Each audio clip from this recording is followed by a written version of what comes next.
हम जानते हैं कि कुछ ज्यामितियों में समन्वय संकुल यानी कोऑर्डिनेशन कॉम्प्लेक्सेस ज्यामितीय समव्यवता यानी ज्योमेट्रिकल आइसोमेरिज्म प्रदर्शित करते हैं। जिस तरह से लिगेंड दिक्स्थान यानी स्पेस में व्यवस्थित होते हैं, वह उनके रासायनिक और भौतिक गुणधर्मों यानी फिजिकल एंड केमिकल प्रॉपर्टीज को महत्वपूर्ण रूप से प्रभावित कर सकता है।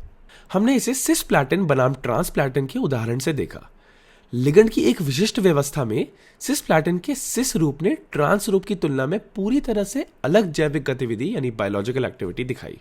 सिस्प्लैटिन ने एक कुशल कैंसर रोधी दवा यानी एंटी कैंसर ड्रग के रूप में काम किया, जबकि ट्रांसप्लैटिन, जहां लिगेंड एक दूसरे के विपरीत है, ने कोई आशाजनक जैविक गतिविधि नहीं दिखाई। स्पष्ट रूप से एक केंद्रीय धातु आयन के चारों ओर लिगेंड की व्यवस्था का उसके व्यवहार पर महत्वपूर्ण प्रभाव पड़ता है। जब उप सहसंयोजन यौगिकों की बात आती है, तो ज्यामितीय समव्यवस्था समन्वय संख्या यानी कोऑर्डिनेशन नंबर 4 और 6 वाले यौगिकों में सबसे ज्यादा प्रासंगिक रहती है। लेकिन इन समन्वय संख्याओं के साथ कौन सी ज्यामिति जुड़ी हुई है?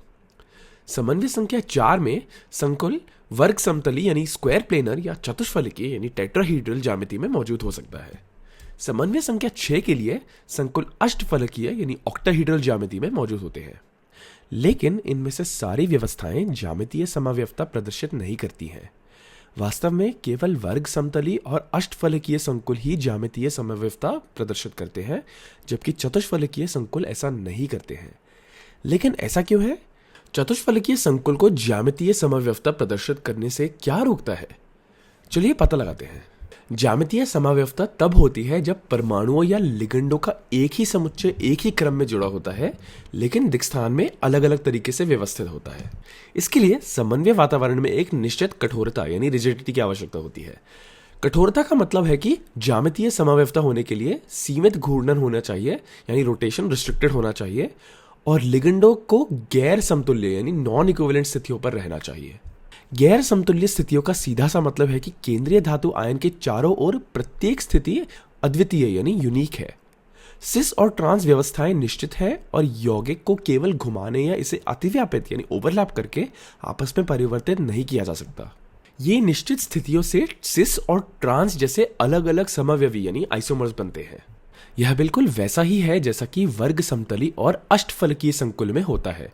सिस और ट्रांस समव्यवी अद्वितीय हैं और केंद्रीय धातु आयन के चारों ओर लिगेंड की स्थिति समतुल्य यानी इक्विवेलेंट नहीं है। लेकिन चतुष्फलकीय संकुल जैसे कि Ma2B2 सूत्र वाले ज्यामितीय समव्यवस्था प्रदर्शित नहीं करते हैं। ऐसा क्यों है? आइए संरचना पर जूम इन करें।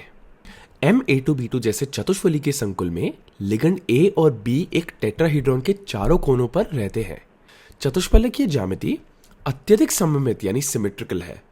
भले ही हमारे पास दो अलग अलग प्रकार के लिगेंड जैसे A और B हैं, सभी स्थितियां 109.5 डिग्री के आबंध कोण यानी बॉन्ड एंगल पर समान रूप से फैली हुई हैं।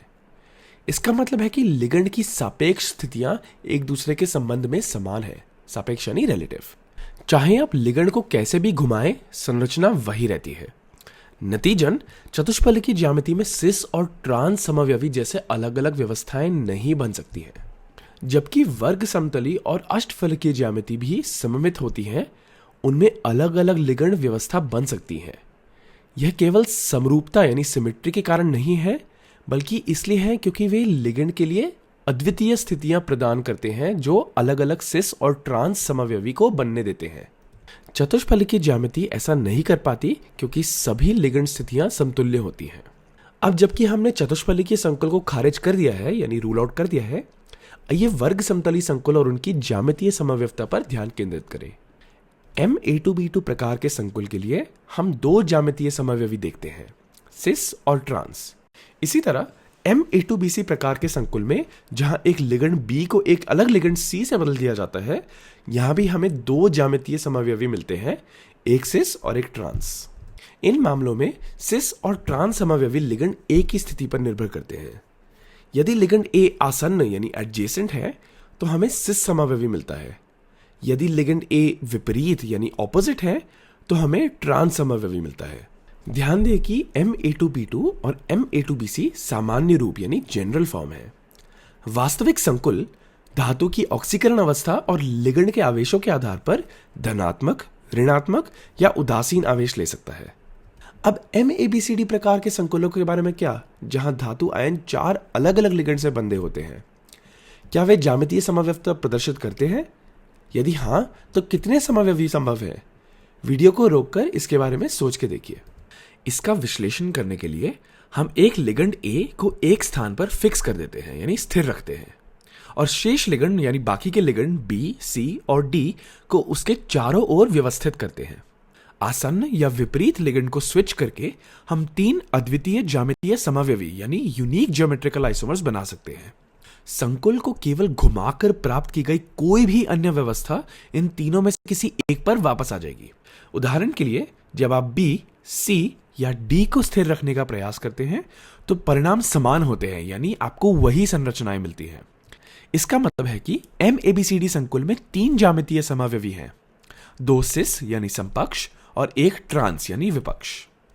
अंत में आइए MA3B प्रकार के वर्ग समतली संकुलों पर विचार करें जहां 3 लिगेंड समान हैं। क्या यह प्रकार ज्यामितीय समव्यवस्था प्रदर्शित करता है? उत्तर है नहीं। इस संकुल में लिगेंडों को पूर्ण व्यवस्थित यानी रीअरेंज करने पर अलग अलग समव्यवस्थाएं नहीं बनती हैं, क्योंकि घूर्णन यानी रोटेशन के बाद सभी व्यवस्थाएं समान होती हैं। ऐसे संकुलों में सिस या ट्रांस समव्यवस्था की कोई संभावना नहीं होती है। संक्षेप में हम देख चुके हैं कि MA2B2 और MA2BC में हमें 2 ज्यामितीय समव्यवी मिलते हैं, एक सिस और एक ट्रांस। MABCD में हमें 3 ज्यामितीय समव्यवी मिलते हैं, 2 सिस और 1 ट्रांस। और MA3B में कोई ज्यामितीय समव्यवी नहीं मिलता। तो इस वीडियो में हमने वर्ग समतली ज्यामिति में ज्यामितीय समव्यवस्था का अध्ययन किया। अगले वीडियो में हम अष्टफलकीय संकुलों में ज्यामितीय समव्यवस्था का अन्वेषण करेंगे।